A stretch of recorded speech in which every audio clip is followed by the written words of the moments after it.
Epidemic is one of the best cooperative board games of all time, and to win on the heroic difficulty level with 6 Epidemic cards, you really need to optimize your play and know your strategy.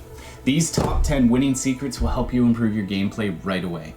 Now, I can't promise you'll win every single game, that's completely unrealistic, but you can definitely improve your winning percentage with these ideas. This is Legendary Tactics. If you're watching this video, it's because you want to get better at Epidemic. So I've narrowed down a raft of ideas to the 10 most important so as not to waste your time. Let's get right into the strategy. Number 10, the difficulty level. Epidemic can be played at various difficulty levels, which impact the strategy. If you follow the rules to the letter of the law, then you randomly assign the role cards to players. While the first player is the one who has the highest city population, you do have the option to determine the order of the rest of the players. And this can be important when you consider powerful role synergies. You're going to need to try to compound your effectiveness by using these together, and use them in the right order. So for example, the dispatcher and the researcher. First you teleport pawns together, then you trade cards. We've got the researcher and the scientist. Keep these two together or near each other. The researcher feeds cards to the scientist, and the scientist cures diseases. So you want the researcher going first.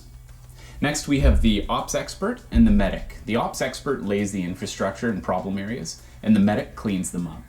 The medic is perhaps the most valuable role in the game, so be sure to maximize their effectiveness by having them focus on the hot spots. We could also have the dispatcher and the medic combined. Using these two together, you can clear out a danger zone rapidly as the dispatcher does the moving and the medic clears cured diseases automatically.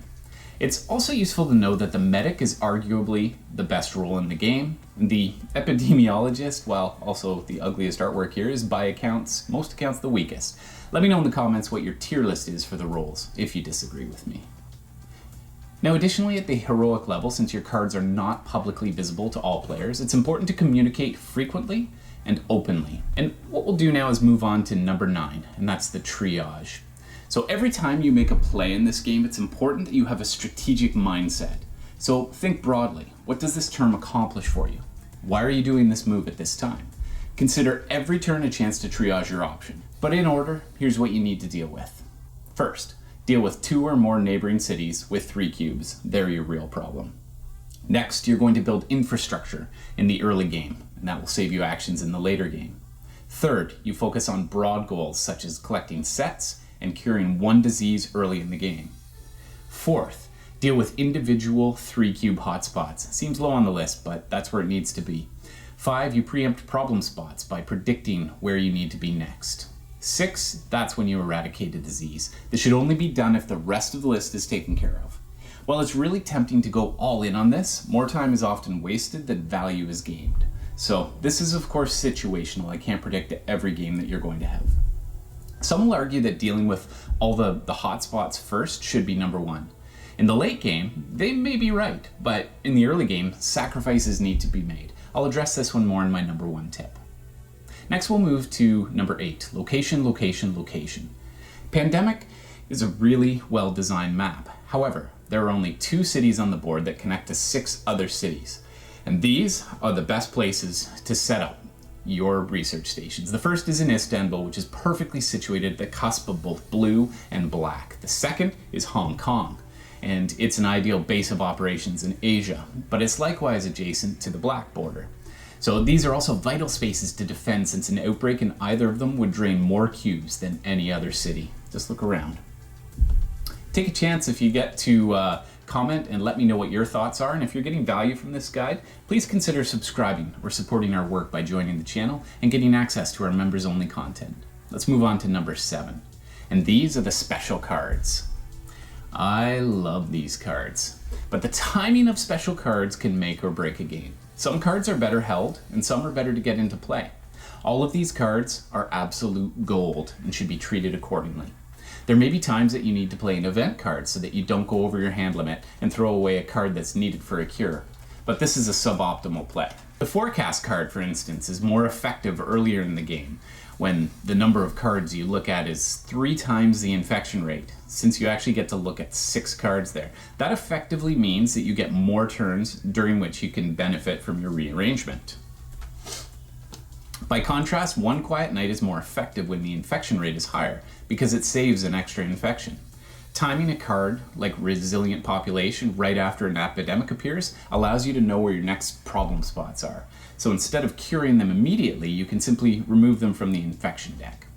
And for both Government Grant and Airlift, getting these cards into play early is usually the most benefit. Why not get a research station down right away? You might argue that Airlift should be saved for emergencies only, but I prefer to use it before the emergency actually happens. Number 6, players and rules. It may sound odd to use a full bullet on reading the rules, but a lot of players don't play the game correctly, and their performance suffers as a result.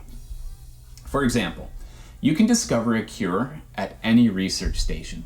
Don't make it unnecessarily hard by going to the corresponding color for whatever you're trying to solve. Next, know the rules for taking and giving cards. You can take a card from a player if you're together and in that city. You can also take any city card from the researcher if you're both in the same city.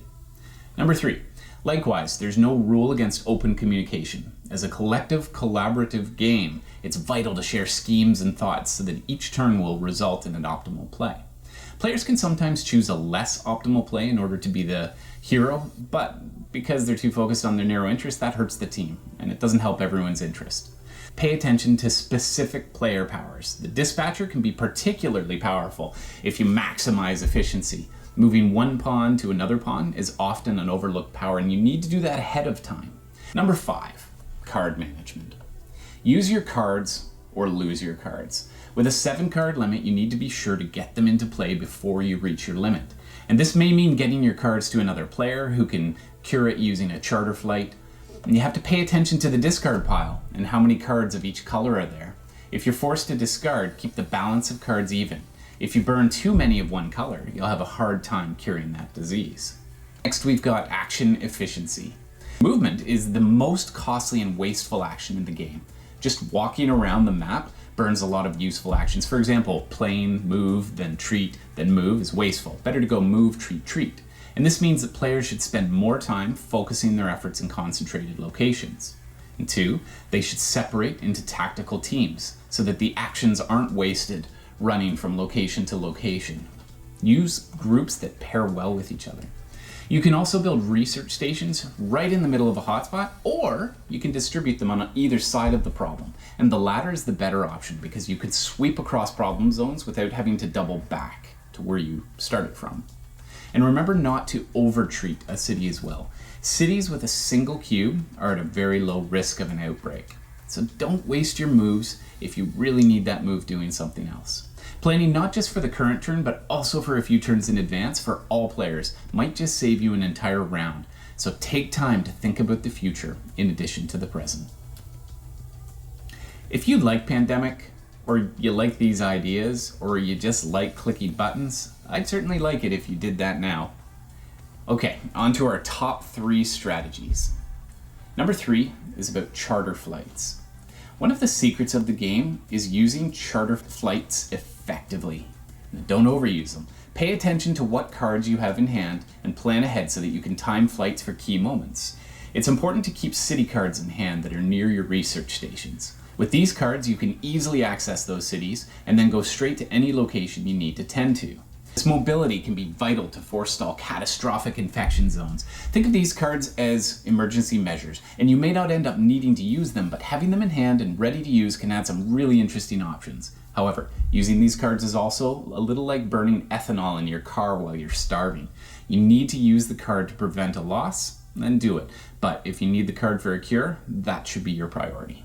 Number 2, memory. You need to use every advantage you can in this game. This isn't a game of memory, so when you shuffle the city cards into the infection deck, study them and figure out which areas will have the highest probability of outbreaks. You need to lead the infector deck rather than chasing it. Once you know the potential cycle of cards, preemptively get to the locations that will be coming up. Avoid chain reaction outbreaks at all costs. That's why it's right up at number 1. At higher level play, it's not about the cubes on the board, but about the cubes that are going to be on the board. Remember too that you can freely examine either discard pile at any time. You don't get kicked out of the casino for counting cards in this game. This is a great way to keep track of what areas are likely to become problematic in the near future. Number 1, curing diseases. Sometimes sacrifices must be made. While hotspots may appear to be your only real concern, they can at times be distractions to the more important goals. Remember the primary objective. The only way to win is to cure diseases. If you have to sacrifice some of your 8 outbreaks to eradicate a disease early on, do it. Think of these outbreaks as resources that you can consciously spend as part of your solution to the game. And knocking one of the diseases off, burning a little capital to do it, is well worth it. It's almost impossible to keep every part of the board clean, so make conscious choices which areas you're going to let go. A city like Joburg is really awkward to get to, and it's only connected to 2 other cities. Likewise, Santiago and Beijing are off the beaten path and often not worth worrying about. So stay focused and remember that in a 3-player game, there are 51, 52 cards in the deck depending on the difficulty level, and with players drawing 2 cards per turn at 4 players, you'll get a maximum of about 7 turns, 8 to 9 turns at 3 players, 13 turns at the 2-player count to win the game. So don't waste your actions. Every one counts. Well, thank you so much for tuning in today. Be sure to join the conversation by adding your own strategies down in the comments, or feel free to critique ours if you think we've made a mistake. We welcome any thoughts you have. And my co-creator Nato is doing a deep dive into all of these strategies, so I'll link to his videos once those are released, and down in the description as well. Now get out there, get gaming, be legendary.